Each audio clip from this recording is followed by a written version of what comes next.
Chapter 17, Price Setting in the Business World.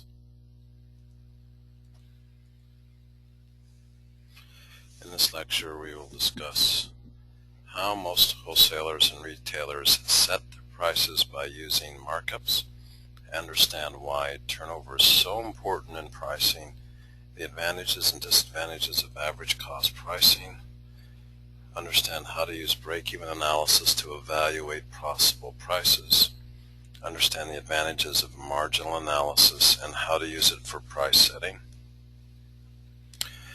the various factors that influence customer price sensitivity, the many ways that price setters use demand estimates in their pricing, the way bid pricing and negotiating prices work, and many new terms. So, this is the second lecture that examines the importance of price and describes how it interacts with various other marketing mixes. So the previous lecture showed how pricing objectives and policies should guide pricing decisions, as well as how variations from list price affect customer value. This lecture focuses on how the list price is set in the very first place. There are two basic approaches to setting list prices. Cost-oriented is the most common. Demand-oriented takes into account consumer demand in making price decisions. So we're going to look at pricing full lines of products, bid pricing, and negotiated pricing. A markup is a dollar amount added to the cost of products to get the selling price. Markups guide pricing by intermediaries. They are necessary to cover the cost of distribution and allow intermediaries to make a profit. Markup percent is the percentage of the selling price that is added to the cost to get the selling price. This is a convenient rule, but tricky. A 50-cent addition to a dollar item leading to a $1.50 price is a 33.33% markup. 50 cents is a third of $1.50, even though it's 50% of the price paid by the intermediary. Many intermediaries use a standard markup percentage. Percentages often are the same within the industry, thus encouraging all players to increase efficiency and cut costs. Markups are often related to the company's desired or expected gross margin, net sales minus cost of goods sold. A markup chain is the sequence of markups firms use in channel pricing. So let's check our knowledge. It costs the producer of a coffee maker $44 to make each one. The producer charges wholesale distributors $55 for each coffee maker purchased. The producer's markup in dollars is B, $11 or 20 cents, 20%. Markup is the dollar amount added to the cost of the product to get the selling price. The cost is $44 and the selling price is $55, therefore the markup is $11. The markup percentage is the percentage of selling price that is added to the cost to get the selling price. So in this example you would take $11, which is the markup, divided by $55, the selling price, to calculate the markup percentage is 20%. So the answer is B. Let's do another one.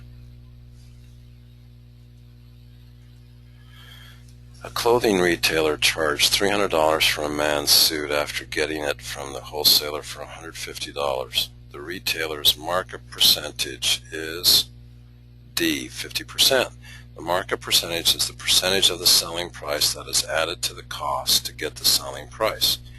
If the retailer got the suit from the wholesaler for $150 and then charged $300, the markup is $150. Therefore, to determine the retailer markup percentage, you would simply take the $150 markup divided by the $300 selling price to get 50%. It's important to remember that high markups don't always translate into high profits. A high markup may reduce demand for the product to a point where the seller actually loses money because too few items are sold. Lower markups can speed turnover and the stock turn rate, the number of times the average inventory is sold in a year. Low stock turn rates increase inventory carrying costs and tie up capital.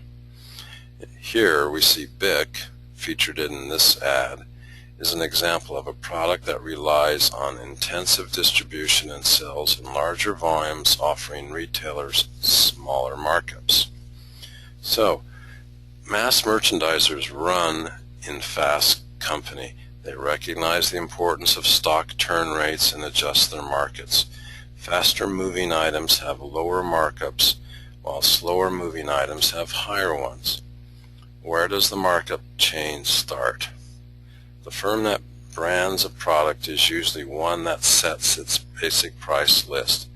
It is most often the producer, but could be another channel member as well. Some producers start with a cost figure and add a standard markup, or use a formula such as selling price equals average production cost per unit times 3. A producer using this approach might develop rules and markups related to its own costs and objectives. Average cost pricing means adding a reasonable markup to the average cost of a product. A manager usually finds the average cost per unit by dividing the total cost for the year by all the units produced and sold in that period. This exhibit gives an example of how average cost pricing works. Here, the costs for the year include $30,000 in fixed overhead expenses and $32,000 in labor and materials. If the company produced and sold 40,000 units, the total cost of $62,000 is divided by the 40,000 units to yield a cost of $1.55 per unit. If we want to get $18,000 in profit, how would one go about determining the markup needed per unit to achieve the desired profit? Well, in this case, $18,000 would be divided by 40,000 units, which yields a markup of 45 cents per unit. So to get the selling price per unit, the company adds the 45 cents of markup to the cost of $1.55, so the price is $2 per unit. In the second example, suppose the firm maintains a price of $2, but it only produces and sells 20,000 units. This change decreases the labor and materials costs, but fixed overhead expenses remain the same, so the total cost is $46,000. However, revenue from sales is only $40,000, so the firm loses $6,000. Average cost pricing is simple, but it's easy to lose money with average cost pricing because it does not make allowances for cost variations as output changes.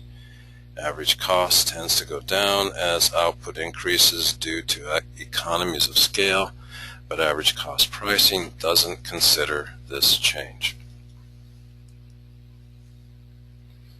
In light of the problem of average cost pricing, it's important to understand the 6 types of costs because they each change in a different way as output changes.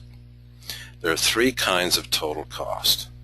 Total fixed cost is the sum of those costs that are fixed in total regardless of how much of something is produced. Things like rent, manager salaries, and insurance remain constant whether production goes up or down.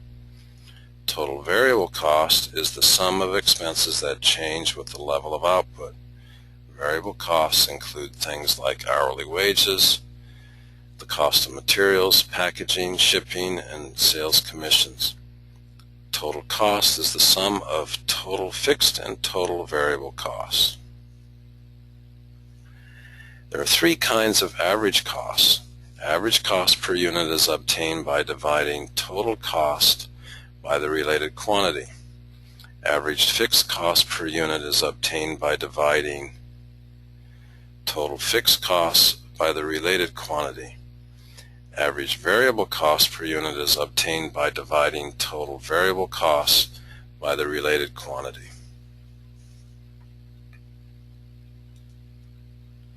This ad provides an illustration of the variations in average fixed cost among different types of producers. For some, it's more specialized speakers. Bose typically produces smaller quantities than other mass-produced consumer goods manufacturers. Thus, the average fixed cost for a high-end producer like Bose is likely to be higher. A good way to get a feel for the types of costs is to consider an example that shows cost relations.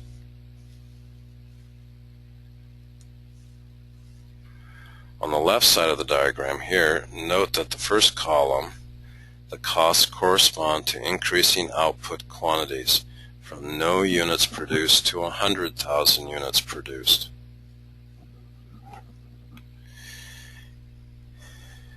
In the third column, average fixed costs decline steadily with increasing output as the fixed costs are spread over larger and larger numbers of units.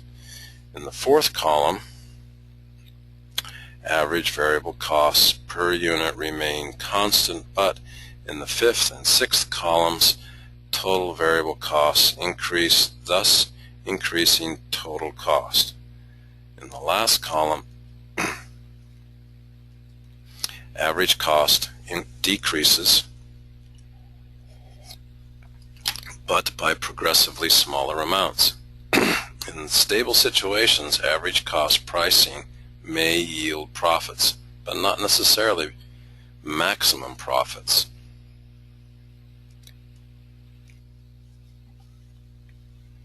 And such cost-based prices may be higher than a price that would be more profitable for the firm.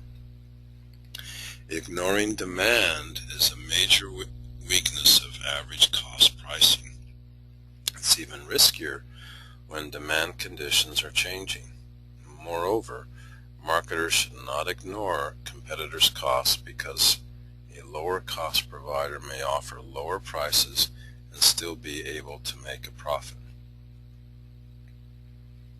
What price does one choose? Why? What happens if you sell more than anticipated or less than anticipated? Here is the big problem with average cost pricing. It only considers costs. And in this situation, the firm might sell 40,000 units and would therefore anticipate average costs of $1.55 per unit. It might choose to charge a price of $2, assuming a margin of 45 cents per unit sold. But what if it only sells 20,000 units? Now the costs are $2.30 per unit, and they would lose 30 cents per unit.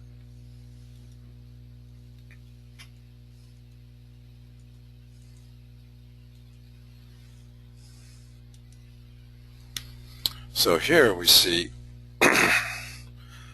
that demonstration visually of what is actually happening in break-even analysis. We begin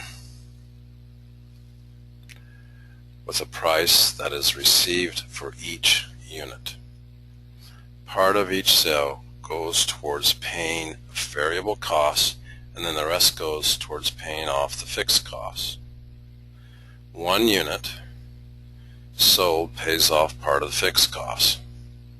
A second unit, a third unit, a fourth unit sold covers the fixed costs. So this is the break-even point. The next unit sold is not needed to cover fixed costs, so it goes to profits. And so does the next unit sold.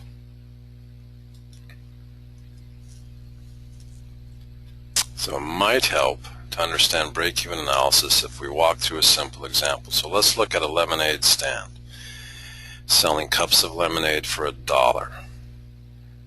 If the variable costs were 40 cents, it would leave 60 cents from each cup to pay off the fixed costs of buying a pitcher and creating a sign. Our first sale contributes 60 cents to fixed cost, as does the second cost, as does the third cup sold. In the fourth cup sold, we break even. So the fifth cup contributes 60 cents to profits, as does the sixth in each subsequent sale. Break-even analysis evaluates whether the firm will be able to cover all of its costs at a particular price level. Break-even charts help find the break-even point, BEP, the point where the total revenue from the quantity sold just equals the firm's total costs.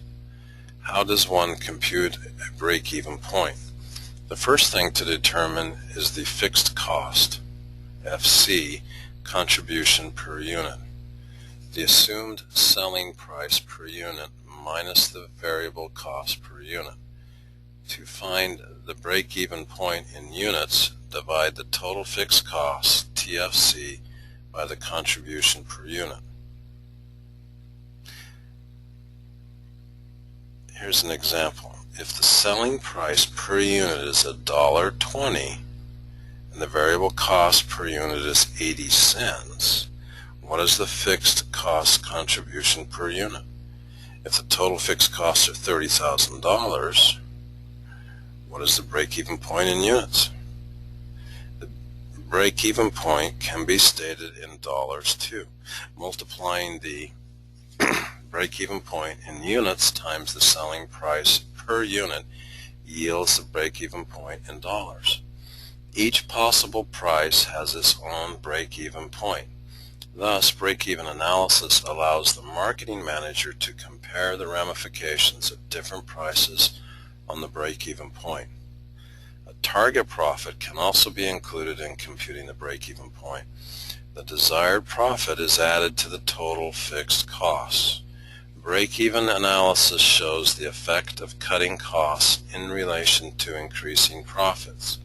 It is helpful, but not a pricing solution.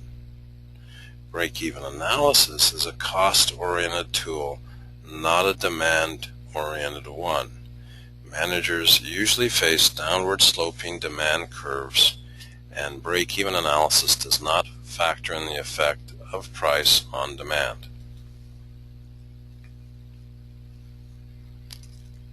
So here's an analysis that break-even cost versus revenue and a calculation process. So let's check our knowledge. A company has a total fixed cost of $500,000. Its per unit variable cost is $5, and its price per unit is $10. What is the break-even point in sales dollars? It's C.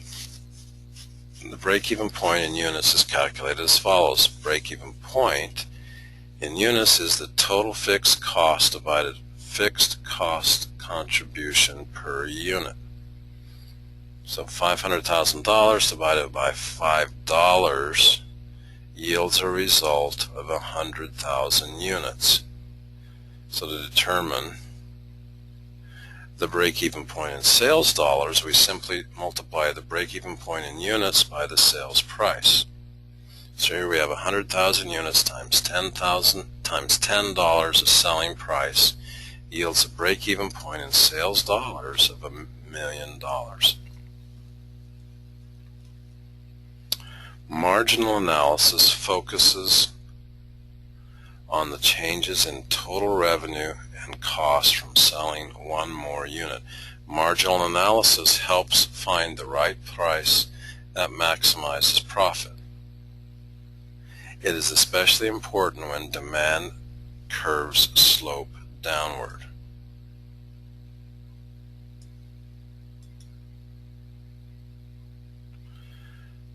Demand estimates involve if-then thinking.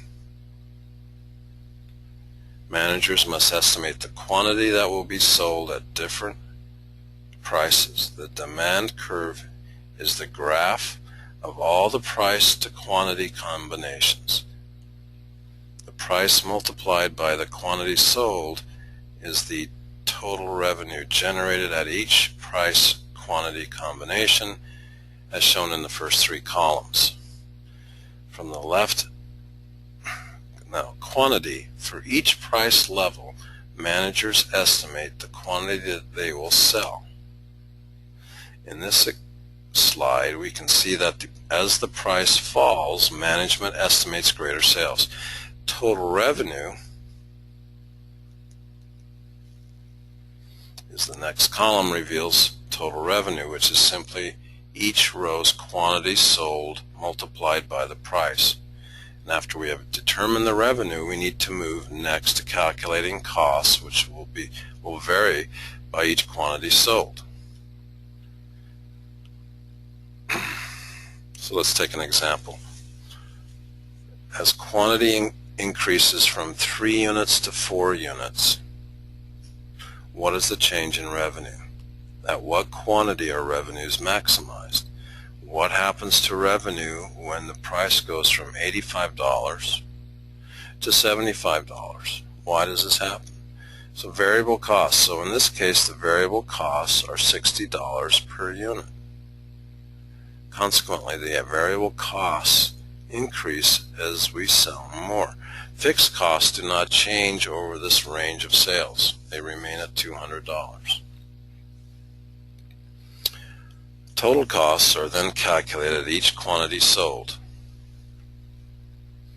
Adding the total variable costs in column 4 and the total fixed costs in column 5, we get total costs.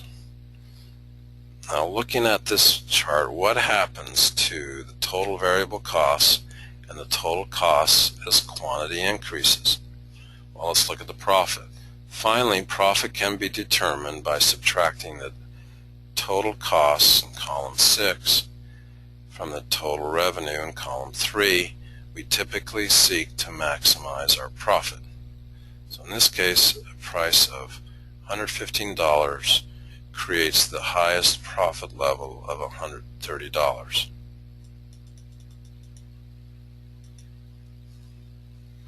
Here are the total revenue, total cost, and profit curves from the previous slide. This graph shows a picture of the previous spreadsheet. Total costs rise as the quantity increases, but as the price falls, revenue, which is the blue line, rises and then falls. So profits also rise before falling. We can see the optimal profit where the profit line peaks at 6 units and a price of $115.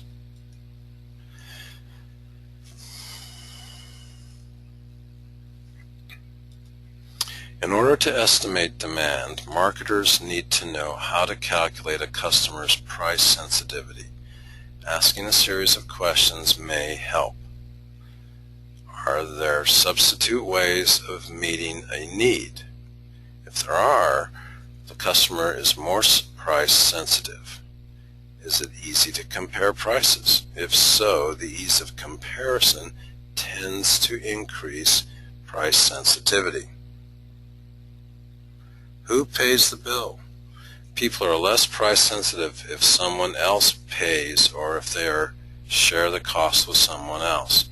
How great is the total expenditure? If it is large, marketers may try to break the expenditure into smaller pieces. So in this ad, we see Abbey National highlights its low monthly insurance rates. The total expenditure might seem larger, and consumers might even be more price sensitive if rates were for a whole year instead of just a month. How significant is the end benefit? Consumers will be less price sensitive if they perceive the end benefit from purchasing the product to be substantial. How great are the switching costs? This question is especially important for business customers. The greater the initial investment, the less price-sensitive customers are.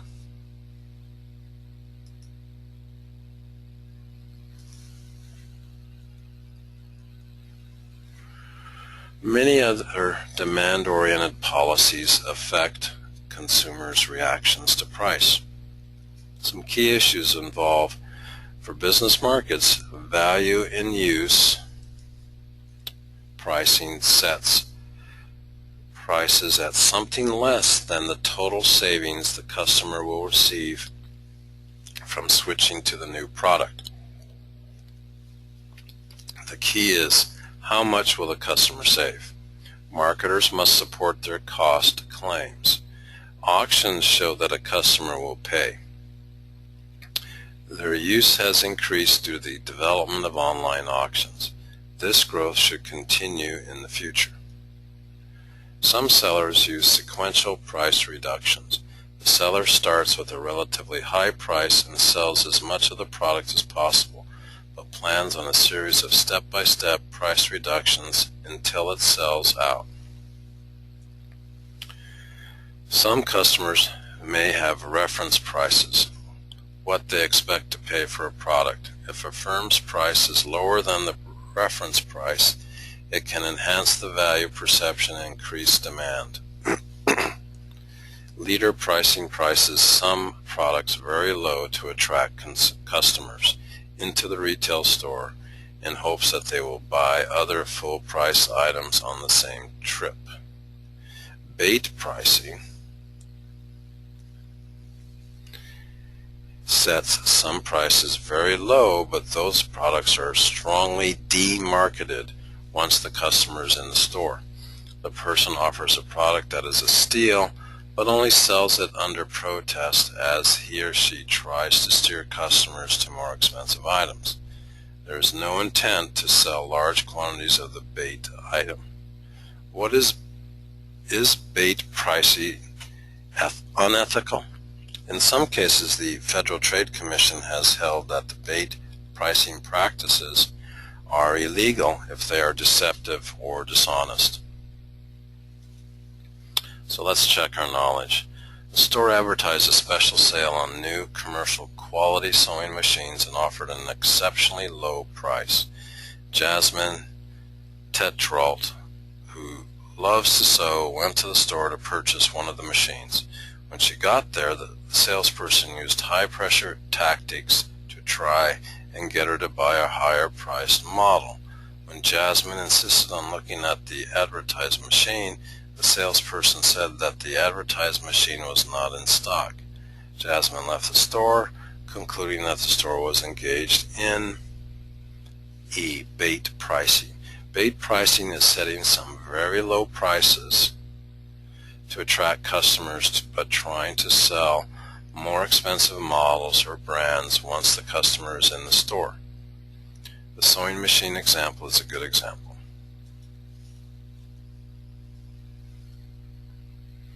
There are some other demand-oriented approaches for determining prices. Psychological pricing attempts to discover the price range a customer prefers for a given product. Price cuts within the range don't affect demand very much. So, how is odd-even pricing set in certain numbers? $49, not $50, $24.95, not $25, $99, not $100. Well, so why do marketers use it?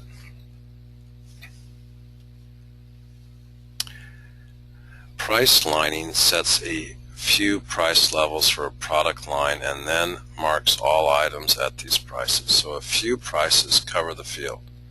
For example, groups of neckties may sell at $10, $15, or $20 each. Demand backward pricing involves setting an acceptable final consumer price and working backward to what a producer can charge. The keys to successful pricing are on accurate estimate of what constitutes an acceptable price and making sure that the firm can still cover its costs. Prestige pricing sets a rather high price to indicate high quality or high status. Prestige pricing is common for luxury goods such as furs, jewelry, and perfume. So let's check our knowledge. Leonard Stevens is a senior citizen living in Florida, and he says that he always buys the highest priced product in a given product category. You get what you pay for, he says. So Leonard would appear to be a good target for prestige pricing, which sets a rather high price to indicate high quality or high status. Leonard would be a good target for prestige pricing.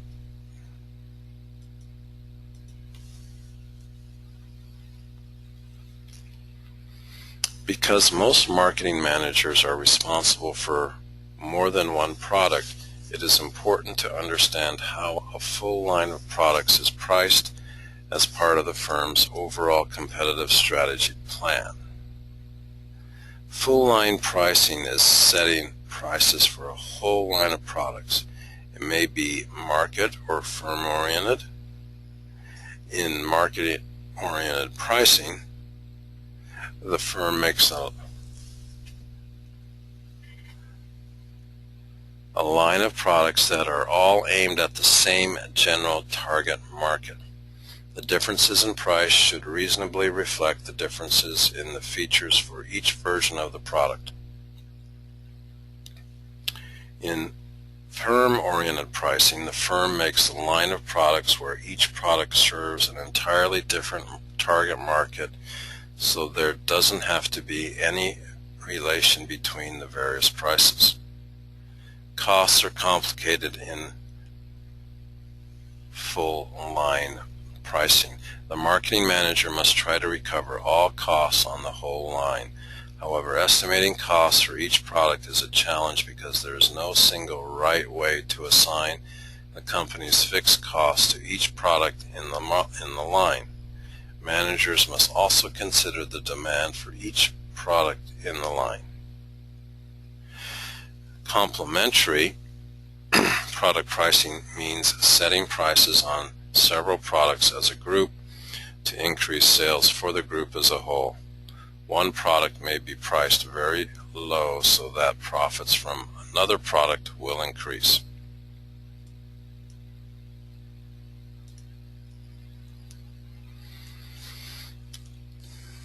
Bid pricing means offering a specific new price for every job,